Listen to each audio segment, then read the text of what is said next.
Legendary TV host Regis Philbin has died. He was 88. I'm John Beaudin. This is Nail Sheet. The family released the following statement this morning. His family and friends are forever grateful for the time we got to spend with him, for his warmth, his legendary sense of humor, and his singular ability to make every day into something worth talking about. We thank his fans and admirers for their incredible support over his 60-year career and ask for privacy as we mourn his loss. One thing about Regis, and he was one of those lucky celebrities where you just heard the name Regis and you knew we were talking about him.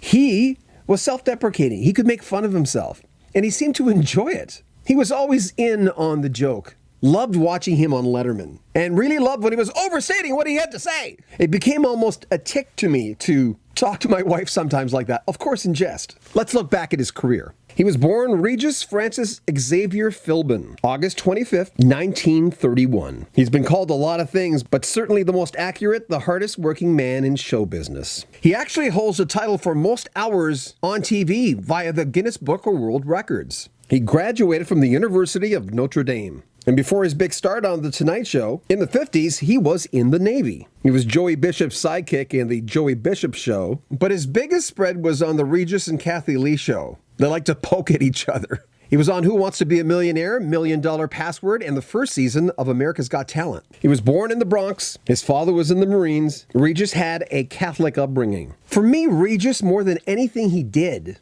it's how he did it. Why is it when you saw him on TV, so many people could relate to him? He always had a wink in his eye. As I mentioned earlier, he was in on the joke, but he had this air of when he walked into the room, or our TVs, we believed him. We trusted him. As they say, reputation is someone else's business. And the fact that he was so incredibly successful meant we did, in fact, believe in him, as cliche as that might sound. And he made so many guest appearances. As mentioned, David Letterman. He was on all the talk shows. Everyone wanted him. Jimmy Kimmel Live, Late Night with Conan O'Brien, The Late Late Show with Craig Ferguson, and Late Night with Jimmy Fallon. But there were appearances on sitcoms like Spin City, How I Met Your Mother, Mad About You, Hope and Faith, Seinfeld, and The Fresh Prince of Bel-Air. May he rest in peace. This one was a shocker. We just lost Peter Green of Fleetwood Mac a few hours ago. We heard about that, and we reported on that on our sister channel, Rock History Music. There'll be a link to that story in the description of this one. Did you ever meet him? What was your favorite thing about Regis?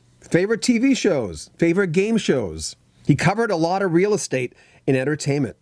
Make sure you comment on our video, subscribe to our channel, and share our videos. I'm John Beaudin. This is Nail Sheet.